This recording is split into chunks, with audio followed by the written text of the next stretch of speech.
বলছিলাম গতকাল পশ্চিমবঙ্গের রাজ্যপাল যারা দাঙ্গাতে ক্ষতিগ্রস্ত হয়েছিল তাদের কাছে দেখা করতে গিয়েছিলেন। তিনি কিছু সম্প্রদায়ের লোকের সঙ্গে দেখা করেছিলেন, বাদবাকি কিছু সম্প্রদায়ের লোকের সঙ্গে যায়নি। এমনকি ন্যাশনাল চ্যানেলও তাদের কাছে যায়নি। এক সম্প্রদায় রাজ্যপাল আমাদের একটা সাংবিধানিক প্রধান রাজ্যের।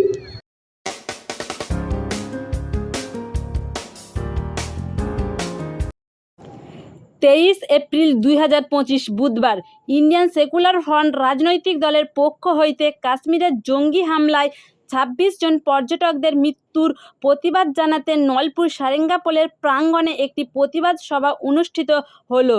কাশ্মীরের পহেলগ্রামে পর্যটকরা এসে জঙ্গি হামলায় নিহত হলেন, কিন্তু এই বিষয়টাকে গদি মিডিয়া যেভাবে নিউজ উপস্থাপন করেছেন যে নাম ও ধর্ম দেখে জঙ্গিরা ভ্রমণকারীদের হত্যা করেছে, যেটা আমাদের বৈচিত্র্যময় ভারতের হিন্দু মুসলমান বসবাসকারী মানুষের মধ্যে একটি বিদ্বেষপূর্ণ সাম্প্রদায়িকতার মনোভাব তৈরি করার চেষ্টা চালাচ্ছে, যার ফলস্বরূপ খেটে খাওয়া মেহনতি হিন্দু ও মুসলমান জনগণকে তার মূল্যবোধ চোকাতে হয়।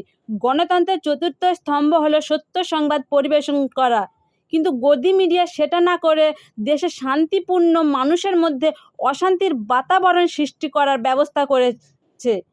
কাশ্মীরের জঙ্গি হামলাকে কেন্দ্র করে যে জঘন্যতম এক ষড়যন্ত্র চালিয়ে দুই সম্প্রদায়ের মধ্যে দাঙ্গা লাগানোর চেষ্টা করেছে, সেই সম্পর্কে বাকি বক্তব্য শুনে নেব ভাঙড়ের বিধায়ক নওশাদ সিদ্দিকীর মুখ থেকে।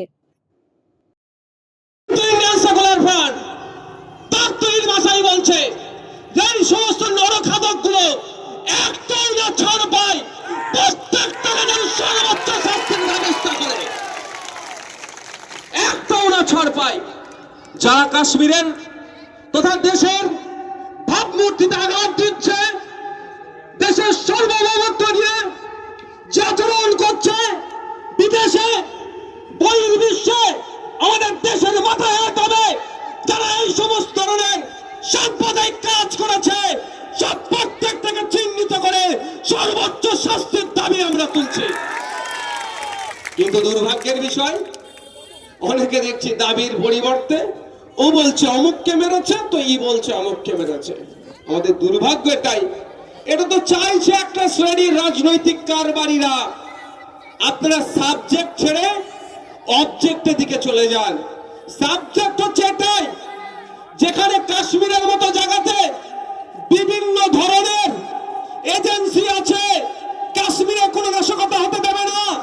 টপ টু বটম পর্যন্ত বিভিন্ন দপ্তরের, বিভিন্ন লেয়ারের, বিভিন্ন বিভাগের সংস্থা দিয়ে কাশ্মীরকে প্রোটেক্ট করা হচ্ছে। তার বাইরে গিয়ে কিভাবে আমাদের দেশের নাগরিকগুলোর উপরে আক্রমণ নেমে আসলো, এ জবাব বিজেপি সরকারকে দিতে হবে, এ জবাব অমিত শাহকে দিতে হবে, এ জবাব মোদীকে দিতে হবে। এই প্রশ্ন তোলা বাদ দিয়ে কে বলছে নাকি কার প্যান্ট খুলে চেক করেছে, এগুলো হচ্ছে অসভ্যতাপনা, এক নম্বর। দ্বিতীয় কথা হচ্ছে, আমরা অনেকে জানি কাশ্মীরে বিভিন্ন সময়ে বিভিন্ন নাশকতা হয়েছিল, কিন্তু আমার কাছে এই ধরনের কোনো প্রমাণ নাই। থাকলে বলবেন। এই ধরনের মাস কিলিং করেছে যারা ওখানে ভিজিটর্স গিয়েছিলেন, যারা পর্যটকদের কোনো জায়গা নাই সমাজে, ওদেরকে আমি তো বলেছি, আজকেও এখনো বলছি যে ওদেরকে গ্রেফতার করে ফাস্ট ট্র্যাক কোর্টের মাধ্যমে ম্যাক্সিমাম 6 মাসের মধ্যে ওদেরকে দোষী প্রমাণিত করে ফাঁসি দেওয়া হোক। ওদের যাবজ্জীবন এইসব ওদের দিলেও চলবে না, কারণ যাবজ্জীবন দিয়ে মানে আমাদের জেলে থাকবে, দেশের জেলে থাকবে, আমাদের রেশন খাবে, ওদের বাঁচার অধিকার নাই, ফাঁসি ওদেরকে ঝুলানো। কিন্তু ওদেরকে কারা পাঠিয়েছে সেটা খুঁজে বার করবেন না ভাই।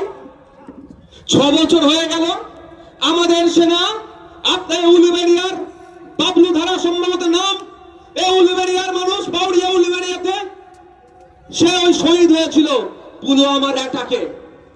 মনে আছে আপনাদের? 300 কিলো নাকি আরডিএক্স নিয়ে এসে আমাদের সেনাদের উপরে আক্রমণ করে 40-এর অধিক সেনা শহীদ হয়েছিল। এই প্রায় 6 বছর হয়ে গেল। কোন সংস্থা করলো? কজনকে গ্রেফতার করলো? কজনের বিচার হলো? কেউ আপনারা জানেন? বলুন, তাহলে এগুলো কোনো বিচার হয়নি কেন?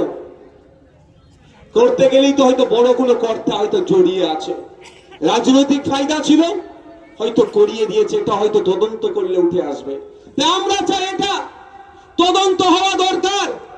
যদি তার নাম জিজ্ঞাসা করে, তার বস্ত্র খুলে চেক করতে গেলে একটা মানুষকে কম করে 2 মিনিট টাইম লাগবে। 25 জনকে শহীদ করেছে, খুন করেছে, হত্যা করেছে, কত মিনিট টাইম লাগবে ভাই? 50 মিনিট। যেখানে 20 মিটার ছাড়া ছাড়া ফোর্স আছে আমাদের, তাহলে এই 20 মিটার আসতে কত টাইম লাগবে ভাই? যেখানে বলছে প্রায় 50 রাউন্ড গুলি চালিয়েছে, তাহলে আমাদের ফোর্স আসলো না কেন? প্রশ্ন থেকে যাচ্ছে না? অনেক প্রশ্ন আছে। আমাদের ইন্টেলিজেন্স কি করছিল, গোয়েন্দা বিভাগ কি করছিল, আর যে সমস্ত সংস্থাগুলো ওখানে নিরাপত্তা প্রদানের দায়িত্ব ছিল, তারা তাহলে কি করছিল? এ প্রশ্ন থাকবে না ভাই? এ প্রশ্ন আপনাদেরকে করতে হবে। এর জবাব বিজেপি সরকারকে দিতে হবে, এর জবাব নরেন্দ্র মোদীকে দিতে হবে, এর জবাব অমিত শাহকে দিতে হবে, এর জবাব জনগণ চাইছে, ভারত চাইছে, দেশের প্রধানমন্ত্রীকে দিতে হবে। এড়িয়ে গেলে চলবে না। যাতে জবাব না চেয়ে ওই ধর্মের খেলায় নিয়োজিত হয়ে যায়, সেই জন্য সকাল রাত্রি থেকে একটা ন্যারেটিভ চালু করে দিয়েছে, ওই ধর্ম দেখে মেরেছে। কিন্তু সাহসটা পেল কোথায়? আমি আজকে দুটো প্রেস স্টেটমেন্ট দেখলাম, অনেকের দিয়েছে। একটা হচ্ছে আরএসএস এর, আর একটা হচ্ছে নরেন্দ্র দামোদর দাস মোদীর। সেখানে তারা একবারের জন্য উল্লেখ করলেন না যে পাকিস্তান থেকে সন্ত্রাসবাদীরা এসে মেরেছে আর হিন্দু ভাইদেরকে খুন করেছে, এই শব্দ বললেন না। বললে কেন ফেসে যাবে? তুমি বলছো হিন্দুদের রক্ষাকর্তা, তুমি নিজেকে ঈশ্বর দাবি করছো বকলমে, তুমি বলছো তুমি হিন্দুকে তুমি বাঁচাবে, আর তোমার আমলে তোমার ফোর্স, তোমার আন্ডারে থাকা ফোর্স থাকার পরে কেন আমার হিন্দু ভাইরা খুন হতে হলো? এ প্রশ্ন তুলবে তো? ওই জন্য হিন্দু লেখা শব্দটাই ছেড়ে দিয়েছে। বিভাজন করে ক্ষমতায় টিকে থাকে। যে প্রতিশ্রুতিগুলো দিয়ে কেন্দ্র সরকার ক্ষমতা এসেছিলেন, 2 কোটি চাকরির কথা, বেকারত্ব কমাবে, ব্যর্থ হচ্ছে। ডলার আর টাকার দাম সেম হয়ে যাবে, কিন্তু দেখুন স্বাধীনতার পর থেকে রেকর্ড টাকার দাম পড়ে গিয়েছে, বেশি টাকা দিয়ে ডলার কিনতে হচ্ছে। সোনার দাম এখন কোথায়, দেশের অর্থনীতির কোন জায়গায় আছে সেটা জানার জন্য সর্বপ্রথম আমরা নজর রাখি কোথায়, সোনার ভ্যালু কেমন। সোনার ভ্যালু বেড়ে যাচ্ছে, মানে দেশের অর্থনীতি দুরবস্থার দিকে যাচ্ছে। এইগুলো থেকে পরিত্রাণ পাওয়ার জন্য ধর্ম খেলা ছাড়া ওদের কি আছে? অন্য কোনো জায়গা নেই। একবারের জন্য বলছে না, যে সমস্ত জঙ্গিরা আক্রমণ করেছে একটাও ছাড় পাবে না, এবং এর পেছনে যারা আছে তারাও তাদেরকে খুঁজে বার করে আমরা সর্বোচ্চ শাস্তি দেবো, এই দাবি তুলছে না, ওই ধর্মের জিগির তুলছে। বলছিলাম গতকাল এটা চেষ্টা করবে বিজেপি, আর তার দোসর যারা আছে তারা চেষ্টা করবে। আমাদের হচ্ছে কথা, বক্তব্য একটাই, কাশ্মীরে যেভাবে সন্ত্রাস সংগঠিত হয়েছে এর দায়ভার কেন্দ্র সরকারকে নিতে হবে, স্বরাষ্ট্র দপ্তরকে নিতে হবে, এবং কারা এর সাথে যুক্ত সর্বোচ্চ শাস্তির ব্যবস্থা করতে হবে। বলছিলাম গতকাল পশ্চিমবঙ্গের রাজ্যপাল যারা দাঙ্গাতে ক্ষতিগ্রস্ত হয়েছিল তাদের কাছে দেখা করতে গিয়েছিলেন। তিনি কিছু সম্প্রদায়ের লোকের সঙ্গে দেখা করেছিলেন, বাদবাকি কিছু সম্প্রদায়ের লোকের সঙ্গে যায়নি। এমনকি ন্যাশনাল চ্যানেলও তাদের কাছে যায়নি। আমি রাজ্যপাল আমাদের একটা সাংবিধানিক প্রধান রাজ্যপালকে আমরা আপাতমস্তক নিরপেক্ষতার সাথে আমরা দেখি। কিন্তু দুর্ভাগ্যের বিষয়, এই মুর্শিদাবাদের ইনসিডেন্টের পরে, মুর্শিদাবাদের কয়েকটি জায়গায় যে ইনসিডেন্ট ঘটেছিল, রাজ্যপাল মহোদয় তিনি যাবার মন স্থির করেছিলেন এবং গিয়েছিলেন। আমি মনে করি যাওয়া দরকার, কিন্তু দুর্ভাগ্য আমাদের, তিনি সেখানে গিয়ে যে আচরণটা হলো তার পক্ষ থেকে একটা রাজনৈতিক দলের নেতাদের মতো হয়ে গেল। তেনার তো প্রত্যেকটা জায়গায় যাওয়া দরকার, যারা ইফেক্টেড, যারা ক্ষতিগ্রস্ত, প্রত্যেকের কাছে গিয়ে তাদের কথা শুনে যথাযথভাবে তাদের কিভাবে রিলিফ করা যায় তার ব্যবস্থা করা। কিন্তু আমাদের দুর্ভাগ্য, আমাদের রাজ্যের যিনি রাজ্যপাল বর্তমানে আছেন তার আচরণটা বা তার ভিজিটটা পলিটিক্যাল ভিজিটের মতো হলো। বলছিলাম এখন আমরা কোর্টে মামলা চলছে, আগামীকাল বেলা 1:30টায় আছে। আশা করছি আমরা আইনের মাধ্যমে ন্যায়কে প্রতিষ্ঠার লড়াই পারমিশন পাবো। তবে একটা কথা বলছি, কেন কোর্টে যেতে হবে ভাই? রাজনৈতিক দলের প্রোগ্রাম করছেন, ভিন্ন ধর্মীয় প্রোগ্রাম হচ্ছে, সেখানে অসুবিধা নয়, এই প্রোগ্রামগুলি কোর্টে যেতে হচ্ছে না। কারা মধ্যখান থেকে ফুসলাচ্ছে, কারা এটাকে ভিতর থেকে আটকানোর চেষ্টা করছে, খুঁজে বার করতে হবে।